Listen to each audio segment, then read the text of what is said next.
प्रदेश कांग्रेस अध्यक्ष कुलदीप सिंह राठौर व विपक्ष के नेता मुकेश अग्निहोत्री ने पत्रकारों से बातचीत में कहा कि उन्होंने राजभवन में राज्यपाल से भेंट कर प्रदेश कांग्रेस मुख्यालय राजीव भवन के 2 मीटिंग हॉल कोरोना से प्रभावित लोगों के आइसोलेशन केयर सेंटर के तौर पर उपयोग करने के प्रस्ताव को पुनः दोहराया है।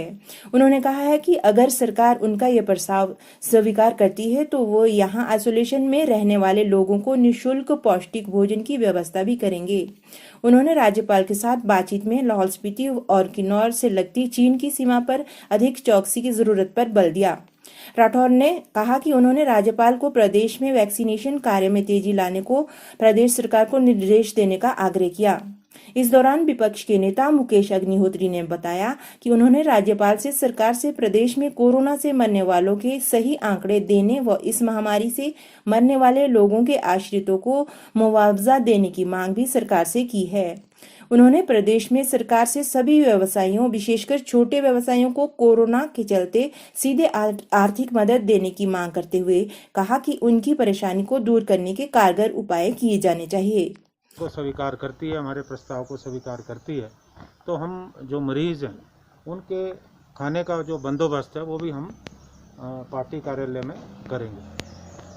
तीसरा जो मुद्दा था वो जिस ढंग से अभी मुख्यमंत्री जी जो है सीमांत हमारा जो ज़िला है किन्नौर गए थे और उनका बयान आया था कि हमारी सीमाओं जो हमारी सीमा है वहाँ चीन की गतिविधियाँ बढ़ी है।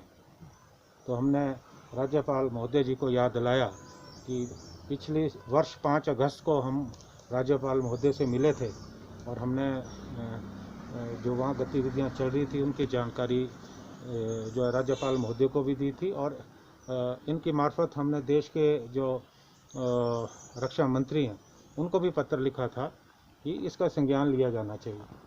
लेकिन अफसोस है कि कोई कार्रवाई नहीं हुई और इन 10 महीनों में सतलुज में बहुत ज़्यादा पानी बह चुका है। अब मुख्यमंत्री जी वहाँ गए तो हमने गवर्नर साहब को कहा कि आप इस बात को गंभीरता से लें क्योंकि हमारी जो सीमांत क्षेत्र के हमारे जो लोग हैं वो अपने आप को बहुत असुरक्षित महसूस कर रहे हैं। तो इन्होंने कहा कि इस विषय में भी मैं जो है मैंने पहले भी जो है दिल्ली में बात की है और अभी भी इस मामले को मैं बड़ी गंभीरता से ले रहा हूँ। तो ये मुद्दे थे। बाकी मुकेश जी आपसे मुखातिब किया जाए कि वो पूरे देश में 1 लाख टीकाकरण 1 करोड़ टीकाकरण करें। तो उसी परिप्रेक्ष्य में हम महामहिम से मिले हैं और जहाँ तक हिमाचल प्रदेश का सवाल है और हम लगातार मांग कर रहे हैं कि जो कोरोना से डेथ्स हुई हैं और ऑफिशियली रिकॉर्डेड डेथ तो 3200 के आसपास है। तो ये हिमाचल प्रदेश के अस्पतालों में हुई हैं, फिर प्रदेश के बाहर के अस्पतालों में हुई हैं, जैसे कोई पीजीआई में हुई, कोई मैक्स में हुई, फोर्टिस में हुई या दूसरे अस्पतालों में हुई, प्रदेश से बाहर हुई या फिर जो आइसोलेशन में हुई या घरों पे हो गई। हमारा ये मानना है कि जो भी लोग कोरोना से डेथ्स हुई हैं उसको महामारी कानून के तहत जैसे एक्सीडेंट में पैसे दिए जाते हैं 4 लाख रुपया, सरकार इन सब डेथ्स में जो है ये राशि प्रदान करे और इसके लिए नोटिफिकेशन जारी भी हुई थी और बाद में उसको विड्रॉ कर लिया गया।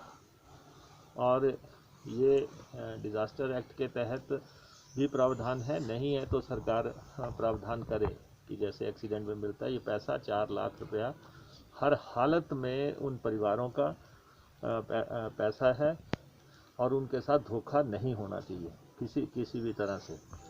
और सेकेंडली जो इसमें विधवा हुई हैं लेडीज़ उनके लिए जो है रिलीफ पैकेज का अनाउंसमेंट होनी चाहिए, वो भी नहीं हुई है। थर्डली ये कहा गया है कि बच्चों के लिए हम जो है 3500 रुपया मुख्यमंत्री जी ने अनाउंसमेंट की, प्रधानमंत्री जी ने 2000 की थी और मुख्यमंत्री जी ने 3500 की। पहले से वेलफेयर में स्कीम चल रही है 2500 रुपया अनाथ बच्चों को देने की। तो दो 2500 अनाथ बच्चों को देने की पहले की स्कीम है, 2000 प्राइम मिनिस्टर साहब ने की, तो राशि 4500 बनती है। यहाँ ब्यूरो रिपोर्ट, हिमदर्शन टीवी।